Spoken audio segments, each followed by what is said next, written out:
back in 1985. The superintendent, Dr. Homer Mincy, asked a group of community members to establish an education foundation so that we have a private pool of money that could support our schools for money that we lost. So we were established back in 1985 so that we could fund those projects, experiences, programs that were beyond the district's budget. We like to say that the district provides the meat and potatoes and we provide the gravy. They support and provide what is absolutely important and most crucial for our children's education. Some of those extra things, then teachers, students, staff can come to us. A couple years after the Education Foundation was established, Homer Mincy said, okay, now we need an alumni association. We were established, our first graduating class was 1923, and so we now need an alumni association, and I want it as part of the Education Foundation, which was incredibly wise, because in many communities, the Education Foundation and the Alumni Association are competing entities. For us, we are one group, one place. At the Education Foundation, we now have more than 40 endowed funds, all for different purposes. We have service learning. We have the Trotier Family Fund, which is for science gifted and informal education. We have the Canfield Fund, which benefits the speech and debate team. We have the Golden Bear Baseball Fund, which benefits the baseball team. Yes.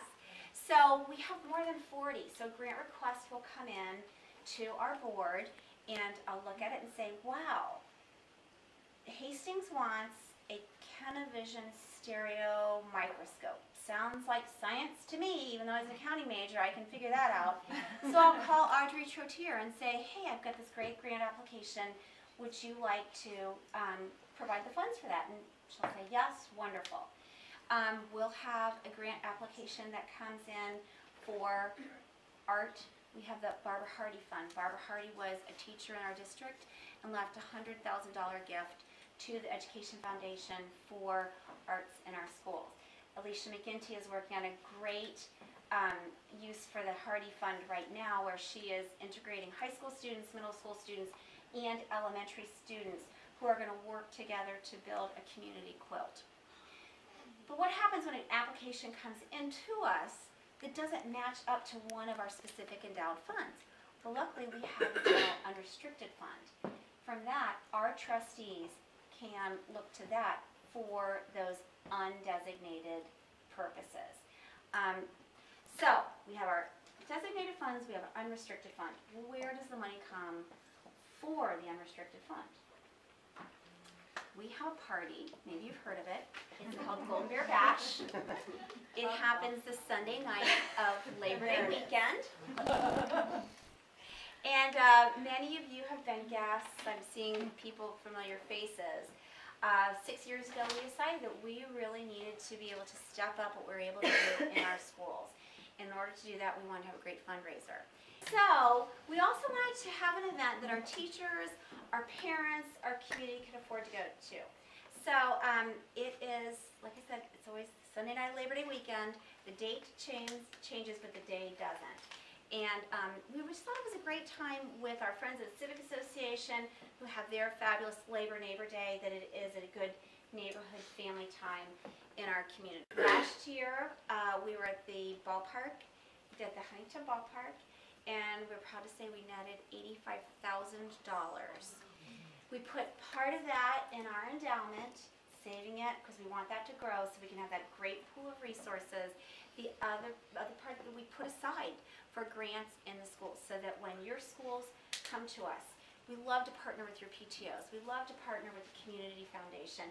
We love to partner with the Library Foundation. When there are those great projects, very rarely can any of us do them by ourselves 100%.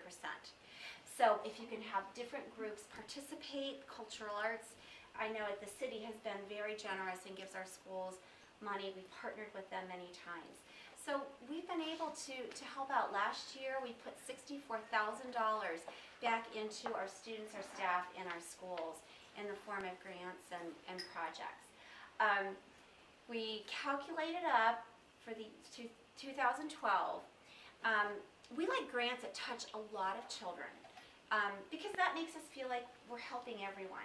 So we totaled up all of our grants and how many children it touched. 11,115.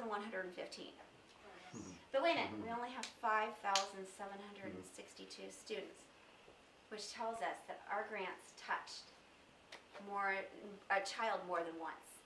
So it's like, okay, we're doing our job, we're reaching our people, we are benefiting, trying to spread the love among everyone, and we're very, very proud of that.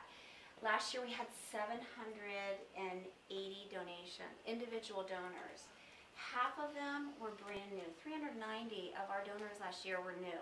So we're making new friends. We don't want to have donor fatigue and continue to go back to the same people. Many of those, their children are finished. They're through the schools. We want to reach and touch and get to know and get to be friends with the younger people who are coming up and through, because your group is the next group that we're going to be helping, and we are so excited to do that and to work with you.